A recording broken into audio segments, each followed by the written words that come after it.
Hello my dear students, welcome to my YouTube channel English dimension. তোমাদের সাথে আজ ICSE class 9-এর একটা বিখ্যাত কবিতা, তার নাম হচ্ছে a doctor's journal entry for August 6, 1945, written by Vikram Seth. সেটা আমি লাইন ওয়াইজ এক্সপ্লেন করব, তোমরা পুরো ভিডিওটা মন দিয়ে দেখো। অরিজিনাল রাইটার, এই যে পোয়েমটা, অ্যাকচুয়ালি এই পোয়েমটা হচ্ছে একটা জার্নাল এন্ট্রি। এটা জার্নাল এন্ট্রি বলা হচ্ছে, বেসিক্যালি এটা কিন্তু জার্নাল এন্ট্রি ছিল না, এটা ছিল একটা ডায়েরি এন্ট্রি। ডায়েরি রাইটিং যে প্যাটার্ন হয়, সে প্যাটার্নে একজন বিখ্যাত জাপানিজ ফিজিশিয়ান, তার নাম হচ্ছে ডক্টর মিচিহিকো হাচিয়া, সেই ভদ্রলোক তার first hand experience of the destructive, annihilating atomic explosion সেটাকে ডেসক্রাইব করেছেন। দেখো, অরিজিনাল রাইটার হিসেবে আমরা সেই বিখ্যাত ডক্টর, জাপানিজ ডক্টরের নামটাই এখানে লিখেছি, ডক্টর মিচিহিকো হাচিয়া, যার genre, genre, whatever kind of writing, সেটা হলো ড্রামাটিক মনোলগ। এটার ছোট করে একটা ব্যাকগ্রাউন্ড বলি তোমাদের। সেটা হলো একজন বিখ্যাত Indian philosopher and writer, definitely modern একজন অথর, নোভেলিস্ট, বিক্রম সেঠ। ওনার বার্থ হচ্ছে Kolkata, West Bengal, in the year 1952। তো সেটাকে বেস করে ওনার অ্যাট প্রেজেন্ট এজ হচ্ছে 72 years. He is still living. He is a living icon, living agent, I mean legendary একটা personality. যাই হোক, তো বিক্রম সেঠ করেছেন কি, ডক্টর হাচিয়ার যে ডায়েরি এন্ট্রি, সেটাকে বেস করে একটা পোয়েম লিখেছেন। সেই পোয়েমটার নাম উনি রেখেছেন a doctor's journal entry for August 6, 1945। বিষয়টা হচ্ছে, ফার্স্ট অ্যাটমিক এক্সপ্লোশন হয়েছিল হিরোশিমা বলে একটা জাপানিজ আইল্যান্ড আছে, সেখানে 6 August 1945-এ। মানে তোমরা ধরতে পারো towards the extreme end of the second world war সে সময় হয়েছিল। সেকেন্ড ওয়ার্ল্ড ওয়ার ফিনিশ হয়েছিল নভেম্বর মাসে, এটা হয়েছিল 6 August, মানে 3 মাসের গ্যাপ বলা যায়, 3-3.5 মাসের। যাই হোক, তো হয়েছিল ব্যাপারটা কি, আমেরিকা এই যে ফার্স্ট অ্যাটমিক এক্সপ্লোশন করেছিল হিরোশিমা বলে আইল্যান্ডে, যেখানে 50,000-এর আশেপাশে গ্যারিসন ছিল। গ্যারিসন মানে কি, the soldiers to protect the territory of a land, তাকে আমরা ইংলিশে বলি গ্যারিসন। তার সংখ্যা ছিল নিয়ার অ্যাবাউট 50,000, আর ওখানকার পপুলেশন ছিল at that time near about 1 lakh। তো মোটামুটি এর যে অ্যাটমিক এক্সপ্লোশনের যে ইনফ্লুয়েন্সটা, প্রভাব, সেটা কাজ করেছিল 1.5 লাখ মানুষের ওপরে, not a matter of joke. আর সে সময় জাপানিজ একজন বিখ্যাত ফিজিশিয়ান, যার নাম বললাম ডক্টর হাচিয়া, ওই ভদ্রলোক নিজের অ্যাপার্টমেন্ট থেকে একটা বেস ক্যাম্প বলা যায়, medical base camp, assistant centre, সেখানে ভদ্রলোকের ডিউটি ছিল, উনি সেখানে যাচ্ছিলেন। কিন্তু উনি বাড়ি থেকে বেরোনোর আগেই, ডেটটা তোমরা দেখতেই পাচ্ছ, 6 August ছিল, সেটা সালটা 1945 ছিল। তো তিনি যখন বেরোচ্ছেন, তার ওয়াইফ ইয়োকো স্যান, তার ওয়াইফের নাম ছিল ইয়োকো স্যান, তাকে সাথে নিয়ে সে সময় যা যা কিছু তিনি দেখেছেন, ব্রুটালিটি, অ্যাট্রসিটি, তোমরা যাই বলো, দেখেছেন, সেগুলোকে উনি ডায়েরি এন্ট্রি, ডায়েরি পেজ টাইপের লেখাতে লিখেছিলেন আর কি ভদ্রলোক। তো সেটাকেই বিক্রম সেঠ পোয়েমে ট্রান্সফার করেছেন। পোয়েমটা ভীষণ সুন্দর। দেখো, বিগিনিংটা এমন ভাবে করা হয়েছে দেখে তোমার মনে হবে যে পোয়েমটা হচ্ছে ভীষণ পিসফুল, আর এর মধ্যে anti war feelings or sentiment নেই। অ্যাকচুয়ালি পোয়েমটা অ্যান্টি ওয়ার পোয়েম। ওকে, যুদ্ধ বিরোধী কবিতা কেন বলা হচ্ছে তোমরা পুরো থিমটা শুনলেই বুঝতে পারবে। চলো আমরা দেখে নিই। The poet describes a peaceful and serene morning setting a tranquil scene. একদম ফার্স্ট সিন, সেখানে আমরা দেখতে পাচ্ছি যে হিরোশিমা যে আইল্যান্ড, এমনি খুব পিসফুল আইল্যান্ড সেটা, আর সেই সময়ও তাই ছিল। আর এখন তো পপুলেশন অনেক বেশি, তখন পপুলেশন অনেক কম ছিল। তো সকালটা ছিল ভীষণ serene, very very peaceful and comfortable. The speaker, এই পোয়েমের যিনি স্পিকার, তিনি কিন্তু ডক্টর হাচিয়া। এটা কিন্তু first hand information, mind this. উনি নিজের চোখে যা দেখেছেন সেটাই এখানে ডিসক্রাইব করা। ডিসক্রাইবটা করেছেন অবশ্যই বিক্রম সেঠ, তার লেখাটাকে বেস করে, কিন্তু লেখাটা তো তারই না। Here doctor M Hachiya is the speaker, okay, was relaxing, partially dressed, looking out and observing the surroundings. দেখো, সকালবেলা আমরা একটু ল্যাব খাই, আর জেনারেলি আমরা বাইরে বেরোলে যেমন শুটেড বুটেড হই, ভালো ভালো পোশাক পরা ইত্যাদি, শু পরা, কিন্তু সকালবেলা যখন ঘুম থেকে উঠি আমরা তো সেরকম ড্রেসে থাকি না। তো উনি ছিলেন হাফ ক্ল্যাড, মেবি উনি খালি গায়ে ছিলেন, কি একটা ব্যানিয়ান পরা ছিলেন, একটা ভেস্ট পরা ছিলেন, হ্যাঁ, পাজামা পরা ছিলেন কি হাফ প্যান্ট পরা ছিলেন, এখানে স্পেসিফিকেশন তেমন কিছু নেই। এখানে বলেছে পার্শিয়ালি ড্রেসড, মানে ফুললি ড্রেসড নয়। ওকে, ন্যাচারালি আমরা বাড়িতে যেমন থাকি সেরকম ড্রেসড ছিলেন তিনি, ক্ল্যাড ছিলেন। Looking out and observing the surroundings, জানলা দিয়ে বড় একটা ব্রডওয়ে উইন্ডো তার অ্যাপার্টমেন্টে, সেখান দিয়ে বাইরের যে বিউটিফুল নেচার, লাশ গ্রিন নেচার, সেটা তিনি দেখছেন, এনজয় করছেন। He was admiring the play of light on leaves and the shadows they suddenly cast. দেখো, এটা কিন্তু একজন ট্রু নোভেলিস্ট বা ট্রু এসেইস্ট, তার পক্ষেই এত সাটল তোমার ন্যাচারাল যে মোমেন্টস, এলিমেন্টস, সেগুলো ধরা পড়ে, আমাদের চোখে হয়তো পড়বে না। সেটা হচ্ছে গাছের পাতা কি করছে, সানলাইটটাকে ব্লক করছে, এর ফলে নিচের যে গাছের পাতাগুলো তাতে ছায়া পড়ছে। আর যখন বাতাসে গাছের পাতাগুলো নড়ছে, অটোমেটিক্যালি অ্যাঙ্গেল চেঞ্জ হচ্ছে, পাতার মাঝের গ্যাপগুলো এক্সপ্রেসড হচ্ছে, তার ফলে কি হচ্ছে, ওর ভেতর দিয়ে সানলাইট পাস থ্রু করছে, নিচের পাতাগুলোকে ইলুমিনেট করছে। তো এই যে আলো আধারির খেলা, ওকে, পাতার উপর আলো পড়ছে, নিচের পাতাগুলো ছায়া পড়ছে, উপরের পাতাগুলো সরছে, নিচের পাতাগুলো আলোকময় হচ্ছে, এই যে ছোট ছোট ছোট ছোট তোমার ন্যাচারাল সেন্টিমেন্টস গুলো, সাটেলিটিস গুলো, সেগুলো এখানে কিন্তু ভীষণভাবে expressed. Okay, he got jolted by two bright flashes of light indicating the explosion of the first atomic explosion on earth. দেখো, তোমরা সবাই হয়তো জানো কম বেশি হিস্ট্রি, সেটা হচ্ছে 1945 এর মাঝামাঝি বলা চলে, জাপান একবার করেছিল কি, একটা ভুল কাজ করেছিল।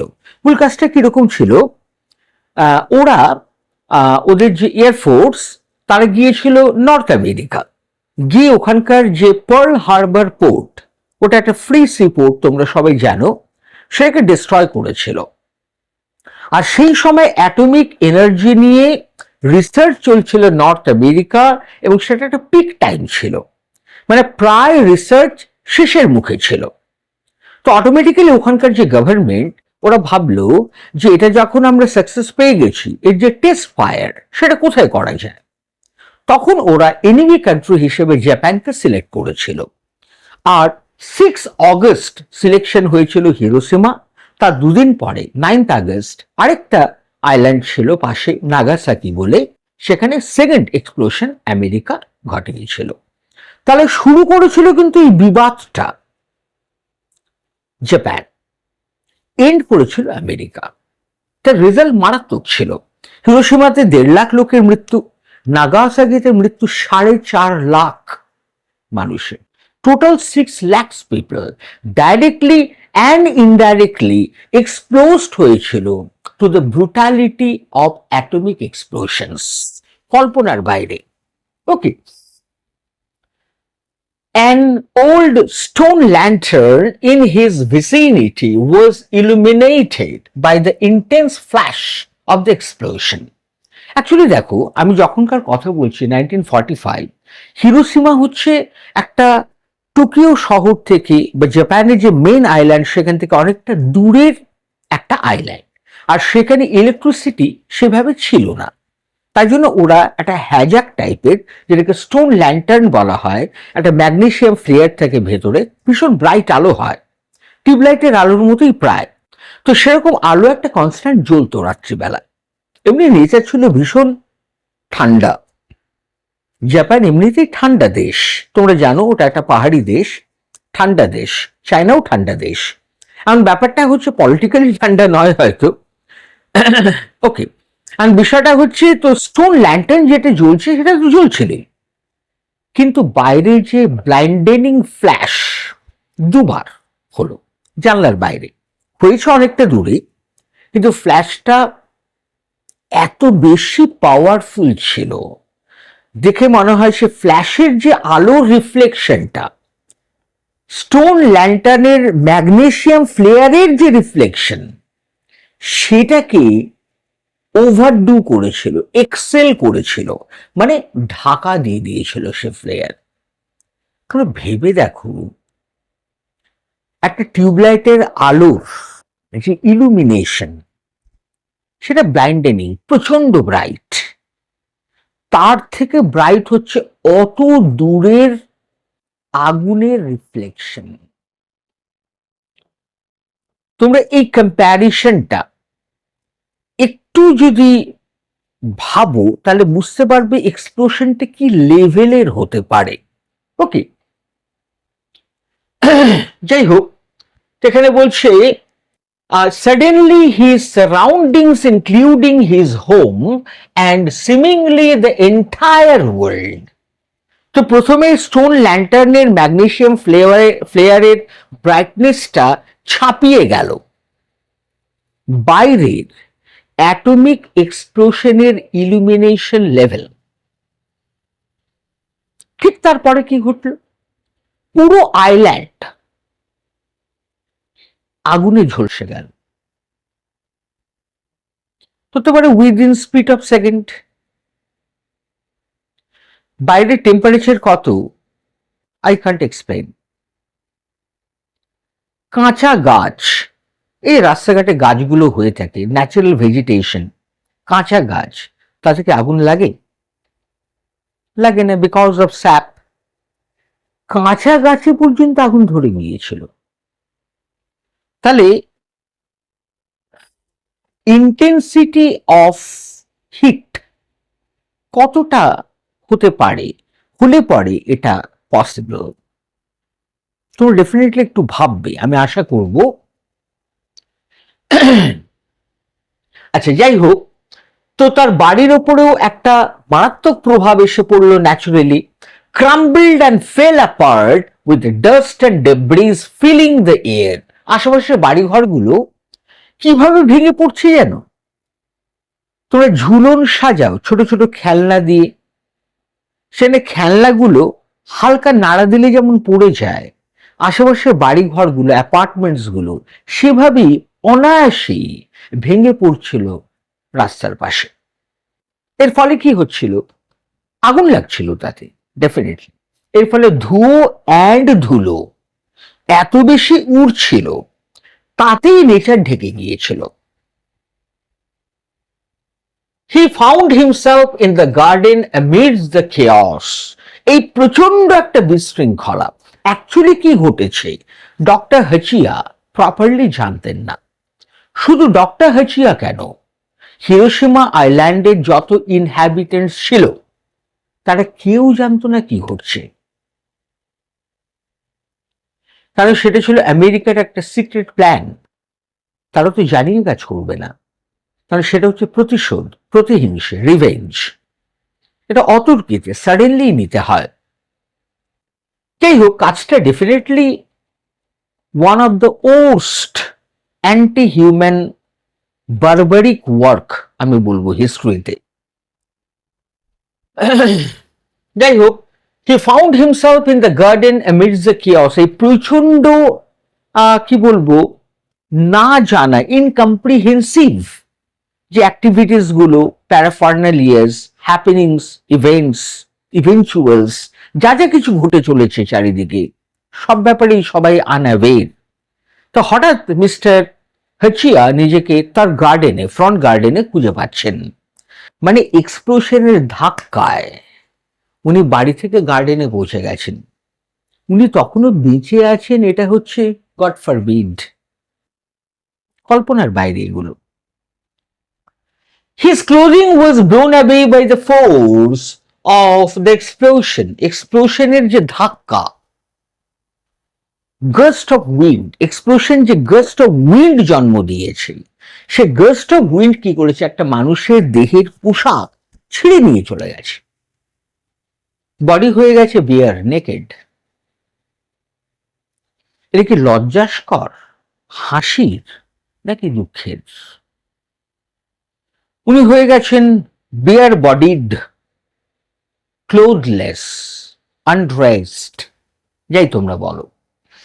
যাই হোক, he was injured with a piece of wood or metal embedded in his thigh.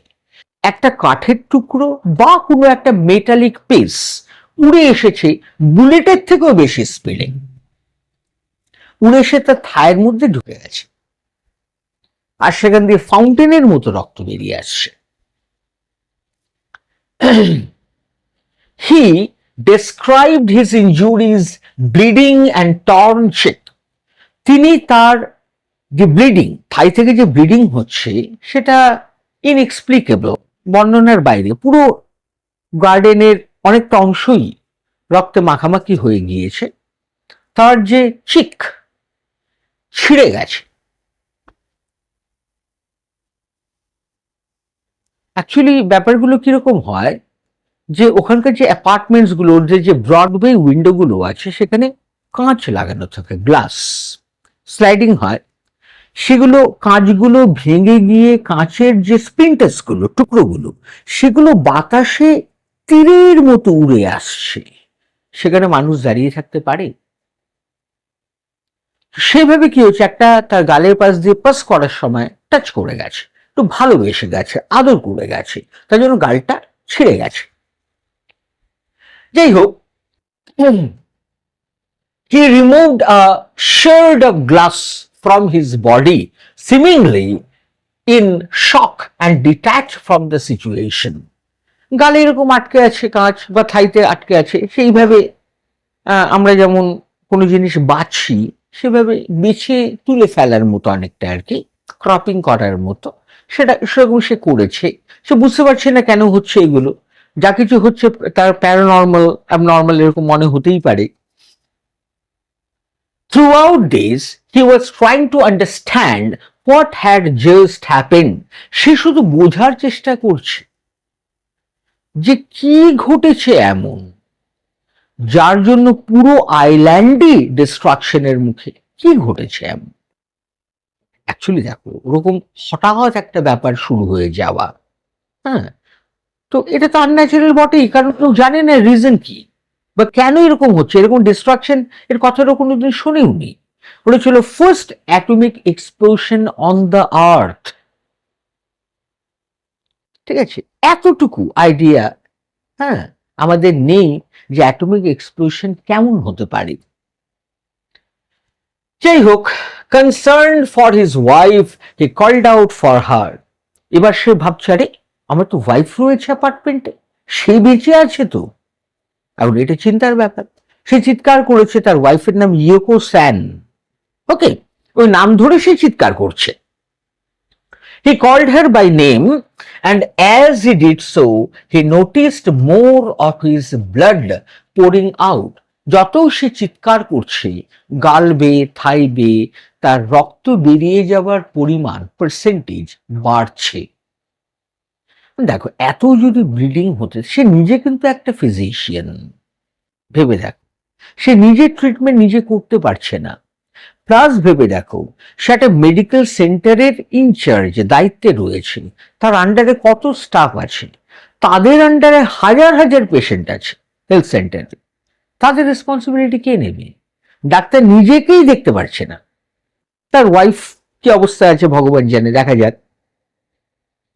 যাই হোক, he feared that an artery in his neck had been severed. সে ভাবছে তার ঘাড়ের কোন একটা আর্টারি, ধমনী হয়তো কেটে গেছে, নয়তো এত ব্লিডিং হবে কেন? মিউনিসিপ্যালিটি ট্যাপ ওয়াটার খুললে যেমন হুড়ুর করে জল পড়ে, ব্লাড সেভাবে বেরিয়ে আসছে। তা একটা মানুষ কতক্ষণ উইথস্ট্যান্ড করতে পারে সাচ ব্লিডিং? কারণ ব্লাডের যে কোয়ান্টিটি, সেটা তো শরীরে লিমিটেড, ঠিক কিনা? তো মিউনিসিপ্যালিটি ওয়াটার নয় যে 1 ঘন্টা জল থাকবে, 1 ঘন্টা একটা স্ট্রেচ পড়তেই থাকবে, তাই না? এটা তো human body. Okay,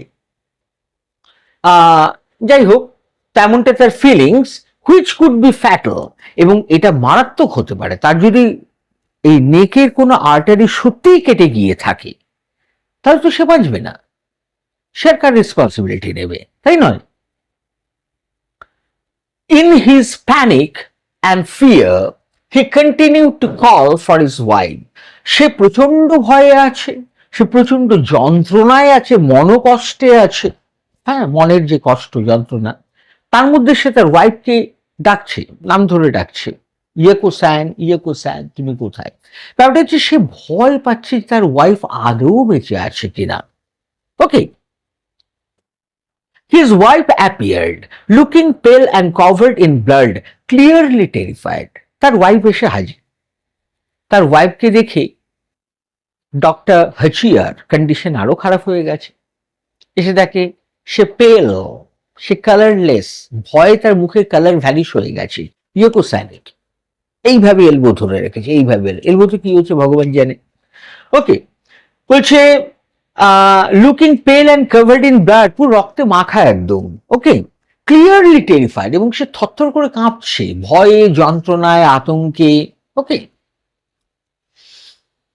she was holding her injured elbow, but he tried to reassure her. সেইভাবে এলবোতে ইঞ্জুরি পেয়েছে, ঠিক আছে, কোনো একটা আনসার্টেন কারণেই। ওই ডক্টর হাচিয়া যেভাবে ইনজিয়ার্ড হয়েছে, উনিও সেইভাবেই হয়েছেন আর কি। তো এইভাবে এলবো ধরা। এবার as a husband, okay, doctor তো পরে, আগে তো সে হাজব্যান্ড তার কাছে, সে তাকে অ্যাসিওর করছে তার ওয়াইফকে, তুই চিন্তা করো না, সব ঠিক হয়ে যাবে ইত্যাদি। কিন্তু ঠিক কি আদৌ হবে? ডক্টর কি ভাবছেন? দেখো, বলছে he urged that they should leave their apartment immediately.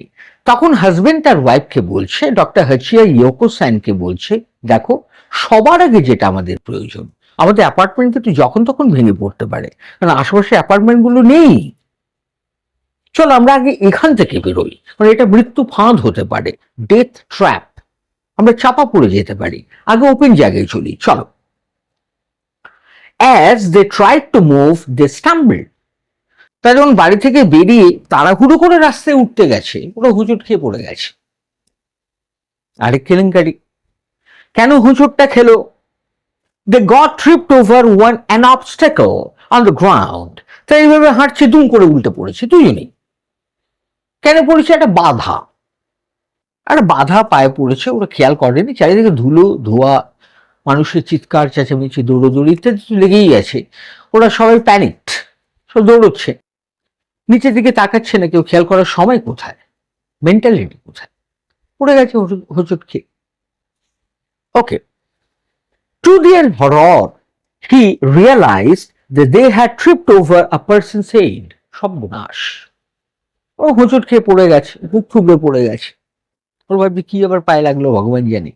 উঠেছে, উঠে যখন তাকিয়ে দেখে, এত বড় বড় চোখ হয়ে গেছে, ভয়। দেখ, একটা মানুষের মাথা পড়ে গেছে, তাজা একদম, ফ্রেশলি কাট। বল, এরকম দৃশ্য চোখে দেখা সম্ভব? হি অ্যাপোলোজাইজড টু দ্য ডিজিজড। সে তখন মৃত ব্যক্তির কাছে ক্ষমা চাইছে। ডক্টর হেচিয়া উনি কিন্তু পাগল নন, সুস্থ, ক্ষমা চাইছে। কি বলছে? In a reflexive gesture of respect, তাকে শ্রদ্ধা সম্মান জানাচ্ছে। সে একজন মানুষ, একজন জাপানিজ, তার ব্রাদারহুডের কেউ একজন, সে মারা গেছে, অপমৃত্যু ঘটেছে তার। কিভাবে জানো? দেখো, the deceased had been crossed by a fallen gate. সে একজন পুরুষ অবশ্যই। কি করে মরেছে জানো? পরে ডক্টর হেচিয়া আবিষ্কার করলো তার বডিটা পাশেই ছিল, মুন্ডুটা আলাদা হয়ে গিয়েছিল। একটা লোহার গেট, ভারী গেট, এক্সপ্লোশনের ধাক্কায় ভেঙে গেছে, পড়েছে লোকটার ঘাড়ে। ঘাড় থেকে কেটে মুন্ডু আলাদা হয়ে গেছে, বডি আলাদা হয়ে গেছে। একটা লোহার গেট, বিশাল বড় লোহার গেট, কত ভারী হতে পারে ভেবে দেখ। আর তাদের এজ গুলো খুব পয়েন্টেড হয়, শার্প হয়, আর যদি প্রথম একটু ব্লান্টও হয়, ওই প্রেশারেই হয়তো কেটে যাবে সব। এই হয়েছে আর কি। যাই হোক, they stood there paralysed by fear. তারা ভয়ে প্যারালাইজড হয়ে গেছে। ডক্টর হাচিয়া অ্যান্ড ইয়োকোসান চুপচাপ দাঁড়িয়ে আছে, কি করবে বুঝতে পারছে না। ওরা যেন ওদের মৃত্যু হয়তো এইভাবেই হবে। ডক্টর হাচিয়া যাচ্ছে তার যে মেডিকেল এইড সেন্টার, বা তুমি বলতে পারো হেলথ সেন্টার, বা একটা টেম্পোরারি ক্যাম্প, কারণ সেকেন্ড ওয়ার্ল্ড ওয়ারে এরকম প্রচুর ক্যাম্পিং হতো, মেডিকেল ক্যাম্পস। তারই একজন ইনচার্জ ছিলেন ডক্টর হাচিয়া। তো খুবই ইম্পর্টেন্ট ডিউটি, তোমরা বুঝতেই পারছো, কারণ ওয়ার চলছে তখন, সেকেন্ড ওয়ার্ল্ড ওয়ার। তো ওই তখন এরা তখন ভয় জমে গিয়েছে অলরেডি। ওকে, আর nearby house was unstable, swaying dangerously. ঠিক পাশের একটা বাড়ি, তা তাকিয়ে দেখছি এইভাবে কাঁপছে, এইভাবে কাঁপছে। এক্সপ্লোশনের চাপে বাড়ির ভিত কেঁপে গেছে, এইভাবে ব্যাপার। যখন তখন ধসে পড়বে। The house collapsed and fire got ignited amidst the debris. যা বলা তাই কাজ, তাদের চোখের সামনে বাড়িটা ভেঙে পড়লো। এই যে ধ্বংসস্তূপ, রেলিক্স, ডেব্রিজ চারিদিকে ছড়িয়ে গেল, মাঝখানে দপ করে আগুন লেগে গেল, আর একদম ঝড়ের মতো আগুন ছড়িয়ে গেল, কারণ প্রচুর বাতাস ছিল আশেপাশে। তোমরা তো জানো হাওয়াতে আগুন মারাত্মক তাড়াতাড়ি ছড়ায় আর কি। The fire spread rapidly due to the wind. বাতাসের কারণে, জোরে বাতাস, তাকে উইন্ড বলে, ন্যাচারাল বাতাসকে এয়ার বলে, তোমরা জানো। তো এর জন্য কি হলো, আগুন ভীষণ তাড়াতাড়ি স্প্রেড করলো। আর ওখানকার বাড়িঘরগুলো ম্যাক্সিমাম কাঠের তৈরি হয়, আর বলতে বাকি থাকে না কত তাড়াতাড়ি আগুন ছড়াতে পারে।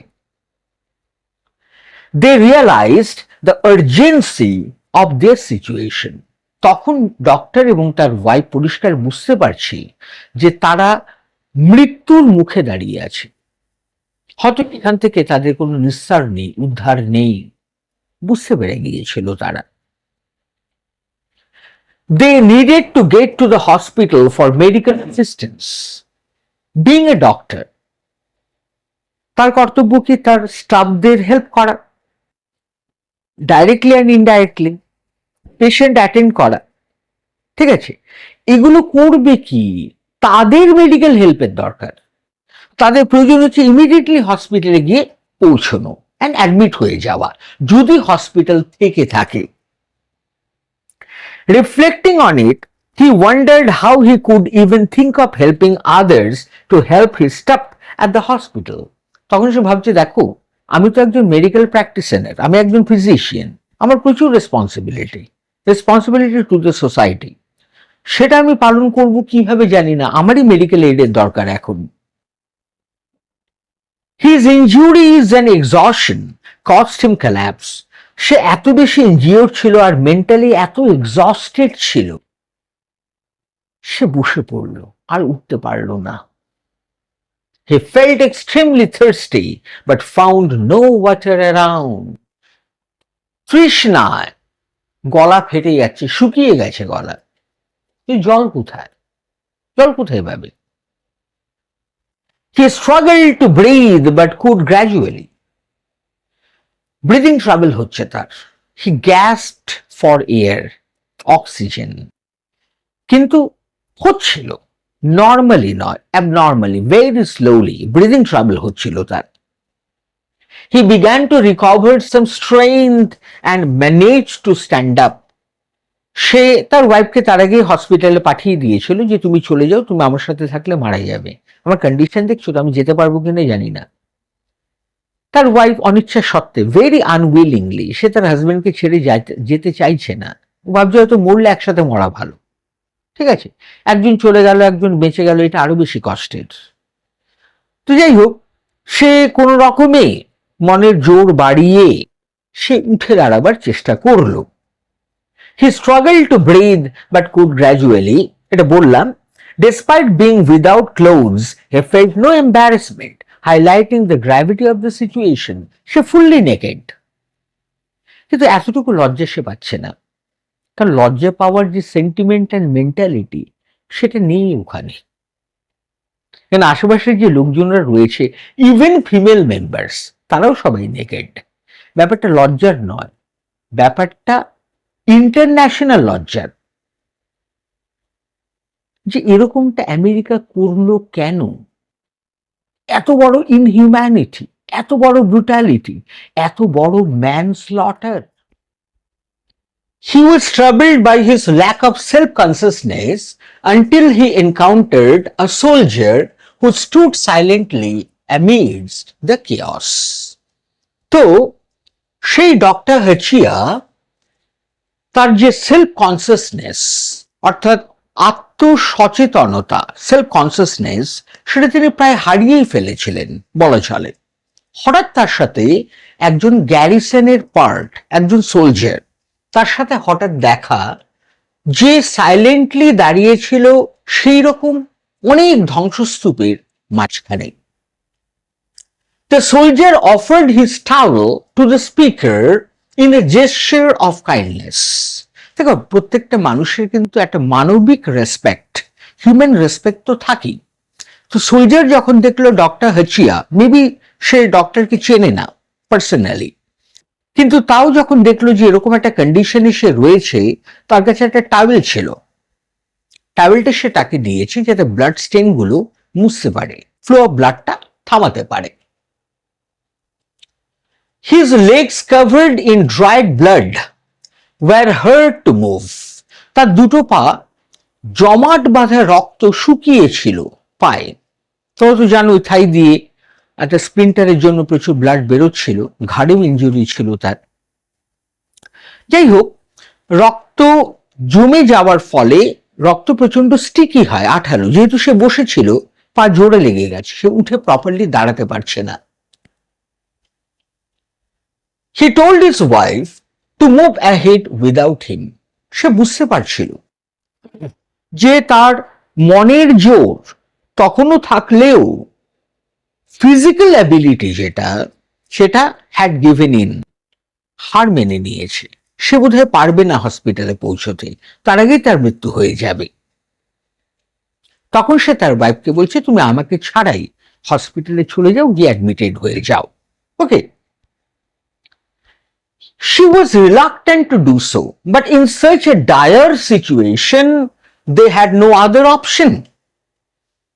তার ওয়াইফ ডক্টর হেচিয়াকে ছেড়ে যেতে চাইছিলেন না, কিন্তু বাধ্য হয়ে, in terms of the gravity of the situation এত বেশি ডেঞ্জারাস ছিল যে তিনি বাধ্য হলেন তার হাজবেন্ডকে ছেড়ে হসপিটালে দিকে মুভ করতে। He felt a deep sense of isolation. সেই সময় ডক্টর হেচিয়া নিজেকে ভীষণ আইসোলেটেড ফিল করছিলেন, যে তিনি সবার থেকে বোধহয় আলাদা হয়ে গিয়েছিলেন। তিনি সোশ্যালি আউটকাস্ট হয়তো হয়ে গিয়েছেন, আর হয়তো কারোর সাথে তার কোনোদিন দেখা হবে না। Once she had left, he felt an overwhelming loneliness. তার ওয়াইফ যখন চলে যান টুয়ার্ডস দ্য হসপিটাল, সে সময় ডক্টর হাচিয়া মনে করছেন তিনি পৃথিবীতে একমাত্র পার্সন যিনি সার্ভাইভ করছেন তখনও। হিজ মাইন্ড র্যাকড উইথ থটস, তার মাথার মধ্যে তখন থটসের সুনামি চলছে, উনি কি করবেন বুঝতে পারছেন না। But his injured body move slowly, মাথার মধ্যে তখন টর্নেডো অফ থটস ছুটি করছে, সেই অ্যাটমিক পার্টিকেলস এর মতো। কিন্তু তার শরীরের অ্যাবিলিটি যেহেতু কমে আসছে, তার মুভমেন্টও স্লো হয়ে যাচ্ছে। হি অবজার্ভ দ্য সিলহুয়েটস অফ সার্ভাইভার্স। দেখো, এটা একটা নতুন ওয়ার্ড তোমাদের কাছে হতে পারে বা অনেকেও জানো হয়তো, সিলহুয়েটস অফ সার্ভাইভার, ছায়া মূর্তি, শ্যাডোই ফিগার্স, তাকে বলে সিলহুয়েটস। প্রচুর মানুষ যারা তখনও স্টিল সার্ভাইভ করছে, ম্যাক্সিমাম মানুষ মারা গিয়েছে, যে কজন হাতে গোনা সার্ভাইভ করছে তারা ছায়া মূর্তির মতো ছুটি করছে। সবাই হয়তো হসপিটালের দিকেই দৌড়চ্ছে, কিন্তু এত ডাস্ট, এত স্মোক, প্লাস তাদের মেন্টাল যে কন্ডিশন, সেটা সবকিছু মিলিয়ে যেন চোখ ঝাপসা হয়ে গেছে, ওকে, ব্লার্ড হয়ে গেছে, blurred vision. Their arms were outstretched, possibly due to burns or injuries. তার হাতগুলো এইভাবে রেখেছে, এইভাবে এরকম কিছু একটা হবে পজিশন, কিন্তু এই পার্টটা এই পার্টের সাথে অ্যাড করছে না। কেন করছে না? তার পেছনে কারণটা দুরকম থাকতে পারে। নাম্বার ওয়ান, বার্নস, তাদের শরীরের যে আউটার স্কিন এটা মেল্ট করছে, গলে যাচ্ছে ওভার হিটিং অ্যাটমসফিয়ারের জন্য। আর এগুলো প্রচন্ড স্টিকি হয়, যদি একবার লেগে যায় ছাড়াতে পারবে না, স্টিক হয়ে যাবে, কাটতে হবে। ওকে, এটা হতে পারে। আরেকটা হতে পারে ইনজুরিজ, কারণ এই চামড়াটা ইনজিওর্ড, ক্ষতবিক্ষত, রক্ত পড়ছে, এখানেও তাই। যদি এইভাবে অ্যাটাচ হয় আর ঘষা খায়, তখন মানুষ হাঁটে, হাতের একটা মুভমেন্ট হয়, ঘষা খায়, তখন আরো বেশি যন্ত্রণা করবে। সে কারণে এইভাবে রাখাই safe. Okay, he took a while to realize that the reason of their posture was to avoid the pain of their burns rubbing against each other. চামড়া গলছে, পুড়ে যাচ্ছে। ওকে, তো এই জায়গাগুলো ইনজিওর্ড, তো এইখানে যদি ঘষা খায় ইনটলারেবল পেন হবে। They did not want their melting skin to touch and cause more pain. তারা চায় না তাদের যে মেল্টিং স্কিন অথবা ইনজিওর্ড স্কিন অ্যানাদার স্কিনের সাথে ঘষা খেয়ে আরো বেশি পেন ফর্ম করুক, কজ করুক, তারা চায় না। The survivors moved slowly like a somber procession. যে কটা লোক সার্ভাইভ করছে, যে কটা লোক এখনো বেঁচে আছে, তারা সবাই যাচ্ছে টুয়ার্ডস দ্য হসপিটাল, কিন্তু সবাই চুপচাপ, কারণ তারা stand. They cannot explain how they were. তাদের যে মিছিল চলেছে, জুলুস, সেটা হচ্ছে সাইলেন্ট, somber, একদম ঠান্ডা, silent. They were heading towards the hospital. The speaker observed this with sadness. Speaker এখানে কিন্তু ডক্টর নিজে, সে তাদের এই কন্ডিশন দেখছে আর তার মনের যন্ত্রণা বাড়ছে, কারণ সে তার সোশ্যাল রেসপন্সিবিলিটি এক্সিকিউট করতে পারছে না। A woman with her child was standing in his way. So Dr. Hachia is also moving very slowly towards the health center or the camp. তো অন দ্য ওয়ে, তার রাস্তার সামনে, তার সামনেই আর কি বলবো, একটা লেডি তার বাচ্চাকে নিয়ে দাঁড়ানো। বোথ ওয়্যার উইদাউট ক্লোথস, তাদেরও গায়ে পোশাক নেই। ওকে, হি wondered if they had been bathing when the explosion occurred. তখন ডক্টর ভাবছি যে আমারও তো সেম কন্ডিশন, কিন্তু ব্যাপারটা হচ্ছে যে তারাও কি বাদিং করছিল, মানে স্নান করছিল যখন এক্সপ্লোশনটা হয়েছে, আর তাদের শরীরে জামা কাপড়গুলো ভ্যানিশ হয়ে গেছে এবং সেই কন্ডিশনেই তারা বাইরে বেরিয়ে এসেছে। এটা কি ব্যাপার নাকি অন্য কিছু? But a man's nakedness until he saw another naked man, which made him realize that the explosion had somehow removed their clothing. এরকম অদ্ভুত সিচুয়েশন বুঝতেও সময় লাগে, কারণ এগুলো আনন্যাচারাল। যখন ও বুঝতে পারছে না যে কেন একজন উম্যান নেকেড, তখন দেখলো অ্যানাদার একটা পার্সনও নেকেড। তখন সে বুঝলো যে এক্সপ্লোশনের যে ইন্টেন্সিটি সেটা এতটাই বেশি ছিল যে জামা কাপড় শরীর থেকে ছিঁড়ে আলাদা হয়ে গেছে। তারা ভাবতে পারছে সে মানুষগুলো কিভাবে সার্ভাইভ করেছিল তখনও। He saw an elderly woman on the ground. Her face showed immense pain, but she was silent. একজন বয়স্কা, একটু এজেড লেডিকে উনি দেখতে পাচ্ছেন মাটিতে বসা। মুখ দেখে বোঝা যাচ্ছে তিনি তার যে pain, physical pain and mental pain, তিনি সেটা সহ্য করতে পারছেন না, তাও তিনি সাইলেন্ট। কথা বলার অবস্থায় তিনি নেই, কথা বলতে গেলেও ক্যালোরি, এনার্জি লাগে। This silence was shared by everyone all around. Actually এই যে সাইলেন্সটা, শুধু ডক্টর সাইলেন্ট তাই নয়, সে সোলজারটা সাইলেন্ট সেটা নয়, ওম্যান এবং তার চাইল্ড সাইলেন্ট সেটা নয়, এল্ডারলি লেডিটা সাইলেন্ট সেটাও নয়, আশেপাশে যে কটা সার্ভাইভার ছিল সবজন সাইলেন্ট। ঠিক আছে?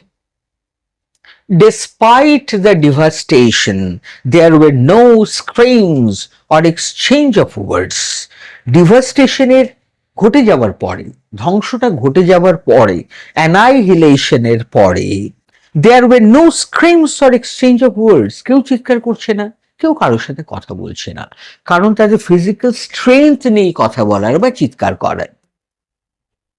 What actually was there was a haunting silence. শুধুমাত্র কি ছিল তখন সেইখানটাতে? শুধুমাত্র ডেথ লাইক স্টিলনেস, মৃত্যুর মতো শান্তি আর নিস্তব্ধতা সেখানটা বিরাজ করছিল, আর কিচ্ছু ছিল না। মানুষের মুভমেন্ট ভেরি স্লো ছিল, সেটাও প্রায় সাইলেন্ট, আর মানুষরা কথা বলার অবস্থায় ছিল না because of their physical and mental pain and exhaustion. তো ফাইনালি আমি একটা রিকোয়েস্ট করব তোমাদের, সেটা হচ্ছে লাস্ট লাইনটা ফলো করেন। Let us pray. চলো আমরা প্রার্থনা করি। কি প্রার্থনা করি? দেয়ার টার্মেন্টেড সোলস, যে 1.5 লাখ মানুষের মৃত্যু হয়েছিল 6 অগস্ট 1945, তাদের উদ্দেশ্য করে আমি বলছি। কি বলছি? As a human being, as a কমনার, as a part of the rank and file, আমি একটা প্রে করব, একটা রিকোয়েস্ট করব। সেটা কি? Their tormented souls may rest in peace in heaven.